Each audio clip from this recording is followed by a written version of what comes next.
नमस्कार दोस्तों।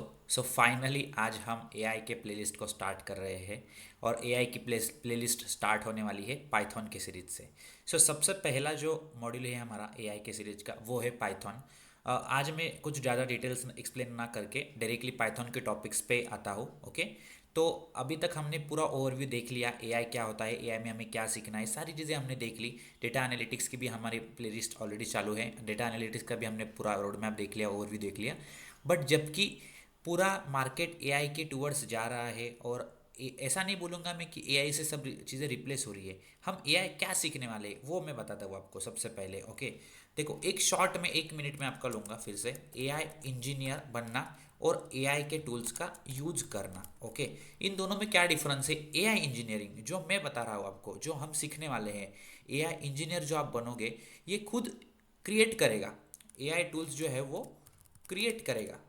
Okay, create करेगा। बट ये लोग क्या करेंगे, ये सिर्फ एआई टूल्स का यूज करेंगे।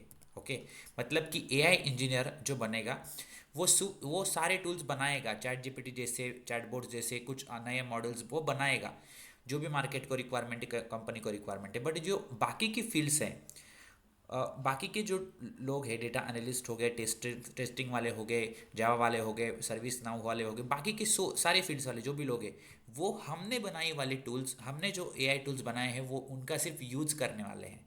तो जाहिर सी बात है, अगर टूल्स हम बनाएंगे तो हमारी डिमांड काफ़ी ज़्यादा रहेगी, हमारी सैलरी काफ़ी ज़्यादा रहेगी, हमारी लॉन्ग टर्म स्टेबिलिटी रहेगी, हमारी ग्रोथ बहुत ज़्यादा रहेगी कंपेयर टू जो लोग एआई का सिर्फ यूज कर रहे हैं, जो कि सिर्फ एआई टूल्स का यूज करना चाहते हैं।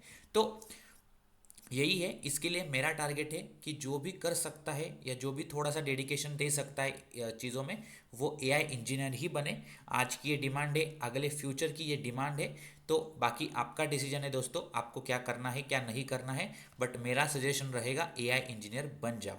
ओके, तो चलो आज हम स्टार्ट करते हैं पाइथन सीखने के लिए। ओके, पाइथन होता क्या है? सबसे पहले तो पाइथन क्या है? एक प्रोग्रामिंग लैंग्वेज है। ओके, एक प्रोग्रामिंग लैंग्वेज है। प्रोग्रामिंग मतलब क्या? कोडिंग, सिंपल सी भाषा में। ओके, एकदम सिंपल सी भाषा में अगर हम बात करें तो कोडिंग, जैसे कि हम कुछ कोड बनाएंगे। वो कोड क्या होता है? वो कोड लाइन बाय लाइन ऐसे हम लिखते जाएंगे, मल्टीपल कंडीशंस उसमें ऐड करेंगे, मल्टीपल चीज़ें उसमें ऐड होगी, जैसे जैसे रिक्वायरमेंट रहेगी वैसा वैसा कोड बनेगा, वैसा वैसा कोड बढ़ेगा और उससे एक फाइनल एप्लीकेशन हमारी बनेगी। ओके, जो भी कंप्यूटर बैकग्राउंड से है उनको पता है क्या है प्रोग्रामिंग। बट जो नहीं भी है, देखो आज का ये लेक्चर और हमेशा हमारे जो चैनल पे रहेगा, ये एआई इंजीनियर का सेशन सबके लिए है। ये सिर्फ ऑलरेडी जो कंप्यूटर बैकग्राउंड से है, ऑलरेडी आईटी बैकग्राउंड से, उनके लिए नहीं है। ये पूरा नॉन टेक भी लोग सीख सकते हैं। कोई भी करियर गैप वाला पर्सन हो, नॉन टेक हो, टेक्निकल हो, आईटी से हो, ना नॉन आईटी से हो, कुछ भी बैकग्राउंड हो, हमारा ये एआई इंजीनियर का सेशन सबके लिए होने वाला है। क्योंकि एआई इंजीनियर कोई भी बन सकता है, सब सिर्फ चाहिए तो आपका डेडिकेशन। ओके, प्रोग्रामिंग लैंग्वेज है पाइथन। ओके, तो सबसे पहले प्रोग्रामिंग होती क्या है वो धीरे धीरे हम सीखेंगे। अगर आप रैंडमली एक पेज का कोड या ऐसे डायरेक्टली सिस्टम पे कोड देख लोगे तो आपको बहुत डर लगेगा, या आपको लगेगा ये कोडिंग बहुत हेवी है। बहुत से लोग ऐसे हैं जो बोलते हैं कि कोडिंग मुझे नहीं इंटरेस्ट है, कोडिंग मुझे पसंद नहीं है, कोडिंग मुझे नहीं आती है। मैं खुद मैकेनिकल का बंदा हूँ, मैं मैकेनिकल इंजीनियरिंग सीखा हूँ, मुझे कंप्यूटर का कुछ पता भी नहीं था। बट मैं खुद आपको बता रहा हूँ, मैं आज एआई इंजीनियर बन चुका हूँ, एआई इंजीनियरिंग पे मैं काम कर रहा हूँ, एआई के एप्लीकेशंस बना चुका हूँ। कंप्यूटर की जो ये कोडिंग है ना, बहुत आसान है अगर आप उसको लाइन बाय लाइन समझोगे तो। ओके, सबसे पहला पॉइंट आएगा आपका पाइथन का वेरिएबल्स, और आपका दूसरा टाइप आएगा डेटा टाइप्स, जो कि हम आज के सेशन में देखने वाले हैं। ओके, डेट वेरिएबल्स क्या होते हैं वो भी हम देखेंगे। डेटा टाइप्स में दो टाइप्स आते हैं, प्रीमिटिव डेटा टाइप्स और non primitive data types. Okay, अब ये प्रिमिटिव डेटा टाइप्स जो है, नॉन प्रिमिटिव एक बड़ा टॉपिक है जिसको हम नेक्स्ट सेशन में देखेंगे। बट सबसे पहले हम वेरिएबल्स को जानते हैं, वेरिएबल्स क्या होते हैं। ओके, और वेरिएबल्स जानने से पहले हम आज ओपन करते हैं पाइथन का आईडीई। ओके, जहाँ पे हम कोडिंग लिखने वाले हैं। तो सबसे पहले मैं ओपन करता हूँ V S code, visual studio code. ये आपको इंस्टॉल कर लेना है, नेट पर जाओ, विजुअल स्टूडियो कोड डाउनलोड करो, जो भी लेटेस्ट वर्जन अवेलेबल रहेगा जस्ट डाउनलोड इट। अभी देखो VS कोड अगर आप ओपन करोगे तो आपको ऐसे दिखेगा, ठीक है। सबसे पहली रिक्वायरमेंट ये होती है कि आप कोई भी एक पाथ चूज, एक प्लेटफॉर्म चूज करो जहाँ पे आपको कोडिंग करनी है। आपके पास मल्टीपल ऑप्शन है, VS कोड डाउनलोड कर सकते हो, पाइचार्म डाउनलोड कर सकते हो। अगर आप ये नहीं करना चाहते तो आप ऑनलाइन गूगल कोलैब पे कर सकते हो या फिर ऑनलाइन पाइथन कंपाइलर पे भी कर सकते हो, ओके। ये आपको मैंने 4 ऑप्शन दिए, आप कहीं पे भी कर सकते हो, ठीक है। बट VS कोड ये इंडस्ट्री एक्सेप्टेबल है, जहाँ पे आपके पूरे प्रोग्राम्स बनते हैं, पूरे एप्लीकेशंस बिल्ड होते हैं। तो आप VS कोड के साथ जाओगे तो आपको सारी चीज़ें लाइन अप में मिलेगी, सीखने को आसानी होगी और आपको आगे जाके कंपनी में भी आसानी होगी, ओके। तो VS कोड इंस्टॉल कर लो, सबसे पहला स्टेप है आपका। नेक्स्ट स्टेप, अभी VS कोड में हम काम कैसे करते हैं, ओके। सबसे पहले तो आपको आपके डेस्कटॉप पे, ओके, आपके डेस्कटॉप पे कहीं पे भी आप आओ जहाँ पे आप करना चाहते हो, एक फोल्डर क्रिएट करना है आपको, ठीक है। मेरा तो एक सेपरेट फोल्डर क्रिएट है AIML प्रोजेक्ट्स करके, जहाँ पे मैं एक नया प्रोजेक्ट बनाता हूँ। देख सकते हो आप मेरे बहुत सारे प्रोजेक्ट्स ऑलरेडी बन चुके हैं। ये मेरे खुद के प्रैक्टिस के भी है, मेरे कंपनी के भी 1-2 प्रोजेक्ट्स है यहाँ पे, और मैंने जो क्लासेस में लेता हूँ उसके ये प्रोजेक्ट्स है। खास करके पर्सनल लेवल पे ये सारे लोगों से प्रैक्टिकली मैंने करके लिए हैं, ओके। तो यहाँ पे मैं एक नया जस्ट फोल्डर बनाता हूँ, आपको भी जस्ट एक फोल्डर बनाना है, ओके। प्रैक्टिस प्रोजेक्ट नाम से आप बना सकते हो, ठीक है। Practice project, that's it. ये फोल्डर आपको अभी VS कोड में जाना है। VS कोड में जाके फाइल पे जाना है। फाइल पे जाने के बाद आपको यहाँ पे ओपन फोल्डर नाम का ऑप्शन मिलेगा। यहाँ पे आपको फिर से आपके फोल्डर पे आना है, फोल्डर पाथ पे, और आपका जो भी फोल्डर नाम आपने दिया है बस आपको उसको सिलेक्ट करके यहाँ पे सिलेक्ट फोल्डर पे क्लिक करना है। बहुत आसानी से मैं आपको समझा रहा हूँ, स्टेप बाय स्टेप वीडियो को पॉज करके कंप्लीट कीजिएगा। आप मेरे साथ आगे बढ़ोगे, इसकी जिम्मेदारी आपकी है। आप कुछ कहीं पे भी कंफ्यूज हो आप जस्ट पिंग कर देना कमेंट में आपका इशू, हम उस पर काम करेंगे, ओके। नेक्स्ट पॉइंट है, ठीक है। अभी आपका VS कोड ओपन है, आपका फोल्डर भी ओपन हो चुका है। ये फोल्डर आपका प्रोजेक्ट फोल्डर है। अब ये जो भी काम आप करोगे सारा कोड इस प्रोजेक्ट फोल्डर के अंदर रहेगा, ओके। अब सबसे पहला स्टेप आता है आपका, यहाँ पे कुछ फाइल्स आप बना सकते हो, कुछ फोल्डर्स आप इसके अंदर बना सकते हो, ठीक है। हम जस्ट प्रैक्टिस एक फाइल बनाएंगे python.py करके, ठीक है। ये फाइल में हम आज का कोड लिखेंगे जो हम सीखने वाले थे, ठीक है। और एक फाइल हम बना सकते हैं python.py, जैसे python.py मैंने लिखा है वैसे ही python.ipynb, ऐसे 2 फाइल्स हम बना सकते हैं। यहाँ पे .py में हम पूरा कोड लिखते हैं जो प्रोडक्शन में जाएगा, मतलब पूरा एप्लीकेशन बिल्ड करेगा।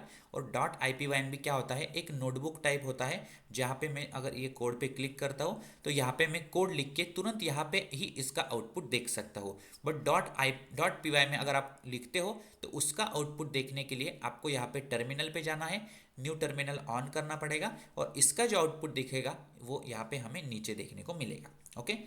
यहाँ तक बेसिक्स चीज़ें आप समझ चुके हो, ठीक है। अब नेक्स्ट पार्ट आता है, कोडिंग करने से पहले मुझे बनाना पड़ता है एक वर्चुअल इन्वायरमेंट, ओके। वो कैसे बनता है, सिंपल सा कमांड है इसके लिए, python-m venv। यहाँ तक आपका स्टैंडर्ड कमांड है। उसके आगे आपको वर्चुअल इन्वायरमेंट का नाम देना है venv भी दे सकते हो आप, my-env भी दे सकते हो, या आपका खुद का नाम भी दे सकते हो। हम इंडस्ट्री में जो ज़्यादा यूज़ होता है venv, वो मैं आप पे यहाँ पे लिख रहा हूँ venv। जैसे ही मैंने यहाँ पे venv लिखा, यहाँ पे आप देख सकते हो venv का एक फोल्डर क्रिएट हो चुका है, ओके। वर्चुअल इन्वायरमेंट क्या होता है, हर एक प्रोजेक्ट के लिए ये बनाना पड़ता है, जो कि ये पूरा प्रोजेक्ट आप बना रहे हो उस इन्वायरमेंट के अंदर आप बना रहे हो, ऐसा उसका मतलब होता है। That's it. हर एक प्रोजेक्ट के लिए आप एक सेपरेट इन्वायरमेंट बनाते हो, दैट्स इट। इतना ही नोट करके आपको रखना है, ज़्यादा कॉम्प्लेक्सिटी में नहीं जाना है, ओके। अब ये वर्चुअल इन्वायरमेंट बन रहा है, यहाँ पे देखो आप, ये लोड हो रहा है। ये जब लोड हो जाएगा उसके बाद आपको इस वर्चुअल इन्वायरमेंट को एक्टिवेट करना है, और ये जब एक्टिवेट हो जाएगा उसके बाद आप आपका कोड लिख सकते हो। तो कोडिंग में आज हम सीखने वाले हैं वेरिएबल्स और डेटा टाइप्स, 2 ही कंसेप्ट से। वीडियो लंबी हो सकती है थोड़ी बहुत, क्योंकि आज हम स्टार्टिंग कर रहे हैं, बट आपको जो टॉपिक्स मैं सिखा रहा हूँ आप उस पर फोकस करना है। देखो यहाँ पे अभी ये वर्चुअल इन्वायरमेंट क्रिएट हो चुका है। अब यहाँ पे आपको सिर्फ इसको एक्टिव करना है, ओके। venv स्क्रिप्ट्स का एस कैपिटल रखना है। पाइथन केस सेंसिटिव है, तो यहाँ पे कोड बिल्कुल भी गलत मत करना। Python scripts, Python slash scripts slash activate, ये स्टैंडर्ड कमांड रहेगी हमेशा के लिए, आपको जस्ट नोटबुक पे नोट कर लेना है। और स्क्रिप्ट्स का एस कैपिटल है। इसको जस्ट मैं रन करता हूँ। यहाँ पे देखो आपको VENV ग्रीन में दिख रहा है, मतलब आपका वर्चुअल इन्वायरमेंट अभी एक्टिवेट हो चुका है दोस्तों। ओके, इतना ही है इन्वायरमेंट के बारे में, आपको और कुछ भी नहीं करना है। ठीक है, तो सबसे पहले अभी मैं आ जाता हूँ IPYNB फाइल में। यहाँ पे आज हम पहला कोड लिखना सीखेंगे। मैं टाइटल दे देता हूँ इसको वेरिएबल्स का। ठीक है, वेरिएबल्स, वेरिएबल्स क्या होते हैं, देखो ए इज इक्वल टू, मैंने लिख दिया Bhushan. Okay, A is equal to Bhushan, simple सी बात है। मैंने कुछ नाम दिया वेरिएबल को, इज इक्वल टू किया, और उसके बाद में मैंने जो लिखा वो मेरा वैल्यू है, वो मैंने स्टोर किया, उस वेरिएबल के अंदर मैंने स्टोर किया। ओके, ये बहुत बेसिक कंसेप्ट है, काफ़ी लोगों को पता है, फिर भी मैं आपको रिवाइज करना चाहूँगा, जिनको भी पता है, जिनको नहीं पता है अच्छे से ध्यान दो। ओके, जैसे मैं एक दूसरा वेरिएबल बना सकता हूँ, बी इज इक्वल टू 300, एक नंबर मैंने उसमें बी में स्टोर कर दिया। अब मैं इसको प्रिंट कर सकता हूँ, देखो प्रिंट ए और प्रिंट बी।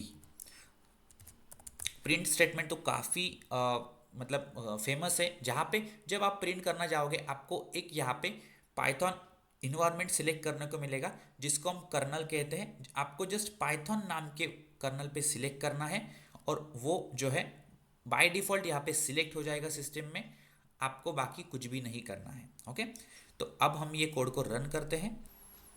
ठीक है, अब आप देख सकते हो मैंने वेरिएबल्स में ए और बी लिखे थे, प्रिंट ए और बी किया, और मुझे ये आउटपुट में दिख रहा है भूषण और 300। ठीक है, तो अब मैं आपको सिंपल सा वेरिएबल्स के साथ ही टाइप उसका दिखाता हूँ। ये वेरिएबल का टाइप क्या है, ये वैल्यू का टाइप क्या है। भूषण आपको पता चल रहा है ये स्ट्रिंग है, 301 नंबर है, इंटीजर है, बट इसका टाइप हम जानते हैं अभी। ठीक है, प्रिंट ए के साथ मैं करता हूँ प्रिंट टाइप ऑफ ए। ठीक है, सिर्फ प्रिंट बी के साथ मैं करता हूँ प्रिंट टाइप ऑफ बी। ठीक है, अब हम देख सकते हैं यहाँ पे काफ़ी सारी चीज़ें आपको क्लियर हो जाएगी। देखो भूषण के साथ आपको दिख रहा है क्लास, इसका क्लास मतलब इसका टाइप क्या है, स्ट्रिंग है। और जो बी है, बी वेरिएबल जो 300 नंबर से, इसका वेरिएबल क्या है, इसका क्या है टाइप, इसका इंटीजर है। अगर मैं यही 300 को इन्वर्टेड कॉमा में लिख देता हूँ, ओके इन्वर्टेड कॉमा में लिख देता हूँ, तो ये भी स्ट्रिंग बन जाएगी। स्ट्रिंग हमेशा इंडिकेट की जाती है आपकी इन्वर्टेड कॉमा से, कोट में लिखी जाती है, और विदाउट कोट अगर आपका कोई नंबर रहेगा, नंबर सिर्फ, स्ट्रिंग आप विदाउट कोट नहीं लिख सकते, टेक्स्ट आप विदाउट कोट नहीं लिख सकते, बट अगर आप नंबर लिख रहे हो और वो विदाउट कोट है, तो वो आपका रहेगा इंटीजर। और इंटीजर तब रहेगा जब आपका डेसिमल नहीं है। जब मैं इसमें डेसिमल ऐड कर देता हूँ, तब ये बन जाएगा आपका फ्लोट।